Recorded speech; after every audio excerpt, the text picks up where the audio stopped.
Dear students, now we are discussing Maths 1B 4 marks la question number 17. అంటే మన discussion ఇది 5th question. మనందరికీ తెలుసు సెక్షన్ బి అంటే 4 మార్క్స్లో మనకు 7 క్వశ్చన్స్ ఇస్తాడు. 7లోకి వెళ్ళి ఎన్ని రాయాలి, మనము 4 రాయాలి. ఓకేనా? 7లోకి వెళ్ళి ఎన్ని రాయాలి, 7లోకి వెళ్ళి ఎన్ని రాయాలి, మనం 5 రాయాలి. వి హావ్ టు రైట్ 5 కదా, 5th క్వశ్చన్. సో ఆ 5th క్వశ్చన్ మనం డిస్కస్ చేస్తున్నాం ఇప్పుడు. ఓకేనా? క్వశ్చన్ నెంబర్ 17 చాలా ఈజీగా చేయొచ్చు. ఇది వెరీ సింపుల్. ఓకేనా? మినిమం మార్క్స్ మీకు పడతాయి డెఫినెట్లీ. చూడండి ఎలా చేయాలి. క్వశ్చన్ నెంబర్ 17 చూద్దాం. At time T the distance S of a particle moving in a straight line is given by. ఇది ఒక ఫార్ములా, డిస్టెన్స్ ఫార్ములా. ఓకేనా? S is equal to minus UT square plus 2t. S is equal to minus UT square plus 2t. Find the average velocity. Average velocity అంటే చెప్తాను ఏంటనేది. ఓకేనా? First velocity అంటే మన అందరికి తెలుసు. Find the average velocity between t equal to 2 second and t equal to 8 second.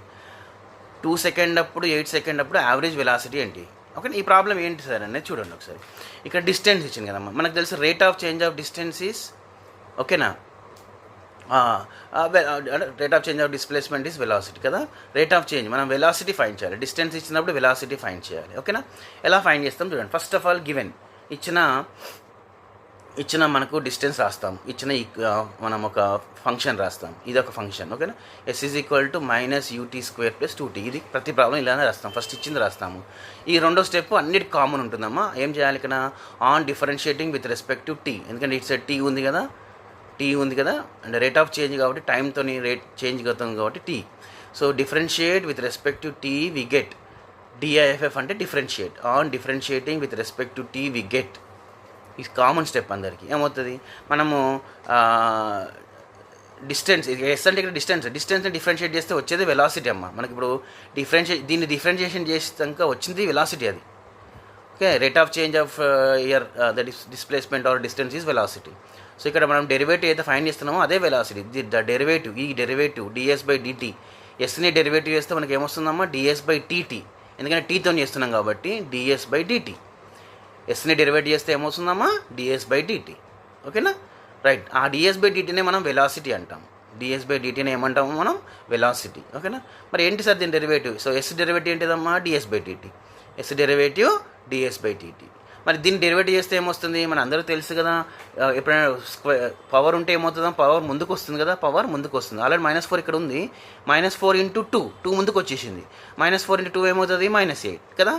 -4 into 2 -8. మళ్ళీ ఇక్కడ తగ్గుతుంది, 2 తగ్గితే 1 కదా. అందుకనే ఇక్కడ 1 రాసిన ఒకటి రాయకున్న ఒకటి. అంటే -4t² ఒక డెరివేటివ్ ఏంటి అమ్మా, -8. -4t² ఒక డెరివేటివ్ ఏంటిది, -8. అండ్ 2t డెరివేటివ్ 2t అంటే టీ డెరివేటివ్ 1 కదా, అందుకని 2 మిగులుతుంది అంతే. అంటే వేరియబుల్ కన్నా ముందు ఏది ఉంటే అదే మిగులుతుంది. సో 2t ఒక డెరివేటివ్ ఉంటుందమ్మా, 2t ఒక డెరివేటివ్ 2. సో మనకు వచ్చింది ఏంటిది ఇక్కడ, వెలాసిటీ. ఎక్కడ వచ్చింది ఇది, what we got is velocity కదా. -8t ప్లస్ 2t, దీని ఒక డెరివేటివ్ ఇది.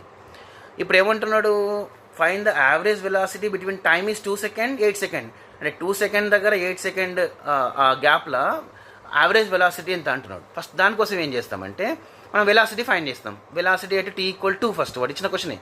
t ఈక్వల్ 2 దగ్గర ఫైండ్ చేయండి. అంటే డిఎస్ బై డిటీ ఏదో ఫైండ్ చేస్తామో ఫైండ్ చేసినాక t ఈక్వల్ 2 పెట్టండి అంటున్నాడు. t ఈక్వల్ 2 పెట్టండి. సో ఇక్కడ t ఈక్వల్ 2 పెడితే ఏమవుతుంది చూడండి, ఇక్కడ -8t. t ఈక్వల్ ఏం పెడుతున్నాం మనం, 2. అందుకనే -8 ఇంటూ 2 ప్లస్ 2. ఇక్కడ t లేదు కాబట్టి యాస్టీస్ -8 ఇంటూ 2 ఏమవుతుందమ్మా, -16. -16 ప్లస్ 2 ఎంత, -14. -16 ప్లస్ 2 ఎంత, -14. ఓకేనా? రైట్. ఇది ఎప్పుడు t ఈక్వల్ 2. అలానే ఇప్పుడు t ఈక్వల్ 8 అన్నాడు, 8 సెకండ్స్ కూడా అన్నాడు కదా. సో t ఈక్వల్ 8 కూడా ఫైన్ చేస్తాం. t equal 8. t ఈక్వల్ 8 ఎక్కడ మన ఫైన్ చేసిన డెరివేటివ్లో t ఈక్వల్ 8 పెట్టాలి. సో అంటే ఇక్కడ మనం వచ్చింది కదా డెరివేటివ్, ఇక్కడ t ప్లేస్లో ఏం పెట్టాలి, ఇప్పుడు 8. ఎలాగైతే 2 పెట్టామో ఇప్పుడు 8 పెట్టాలి. ఇంతకుముందు 2 పెట్టినాము, ఇప్పుడు 8 పెట్టాలి. 8 పెడితే ఏమవుతుంది, -8 into 8 plus 2. -8 into 8 plus 2. -8 into 8 ఏముంటామా, -64 కదా. -8 ఇంటూ 8 ఈజ్ -64 ప్లస్ 2. -64 ప్లస్ 2 ఎంత, -62. So this is velocity at 2 seconds. This is velocity at -8 seconds. ఇది 2 సెకండ్స్, ఇది 8 సెకండ్స్. ఇప్పుడు ఏమంటున్నాడు ఇక్కడ, యావరేజ్ వెలాసిటీ. యావరేజ్ వెలాసిటీ అంటే ఏం చేయాలమ్మా, వచ్చిన ఆన్సర్లని యాడ్ చేసి బై 2 చేయాలి. ఇప్పుడు మనకు -14 వచ్చింది, -62 వచ్చింది. వీటిని యాడ్ చేయండి. చూడండి, -14ని -16ని యాడ్ చేయాలి. చేసి దాన్ని ఏం చేయాలి, బై 2 చేయాలి. అదే యావరేజ్ వెలాసిటీ అంటే. ఓకేనా. సో -14 -62 ఎంత అవుతుంది, -76. -76/2 ఎంత అమ్మా, -76లో హాఫ్ ఎంత, -38. So -38 units per second. Okay, -38 units per seconds. This is what is our average velocity. ఇది మన ఫస్ట్ ప్రాబ్లం.